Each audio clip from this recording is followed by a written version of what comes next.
Баршаңызға қайырлы күн достар, сіздермен Асыл, менің каналыма қош келдіңіздер. Бүгін сіздермен өте бір ерекше блинылардың рецептін ұсынбақшымын. Ерекшелігін видеоның ортасында көретін боласыздар. Осы рецепт бойынша жасап менімен бірге көріңіздер. Ал бисмиллах деп бастаймыз. Бізге қажетті ингредиенттерді описание бөліміне жазып қоямын. Бізге қажет жұмыртқа, жұмыртқамызды ыдысымызға жарып алып саламыз.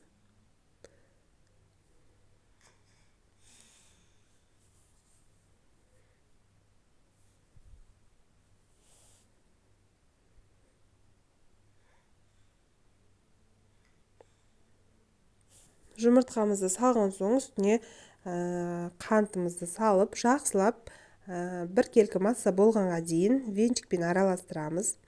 Араластырып болған соң үстіне сұйық майымызды құямыз. Сұйық майды құйған соңда жақсылап араластырып аламыз.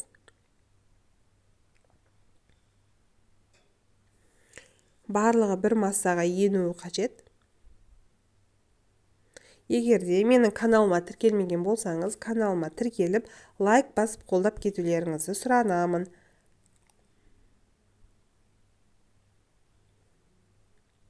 Міне осындай масса болады. Содан кейін үстіне бөлме температурасындағы суымызды құйып, араластырып тұрамыз. Содан соң оның үстіне ұнымызды саламыз. Міндетті түрде електен өткізіп алыңыздар. Менікі осы електен өткізіп тұр.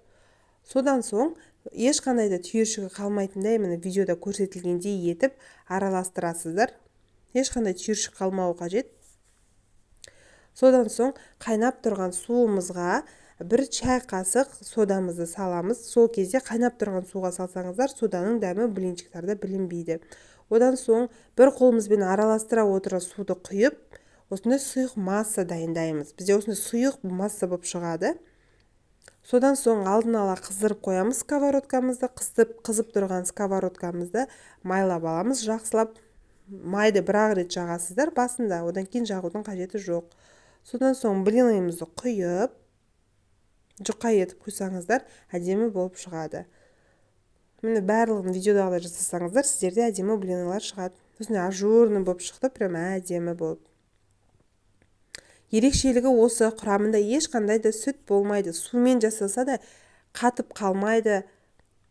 Жұмсақ болып шығады, жыртылып кетпейді.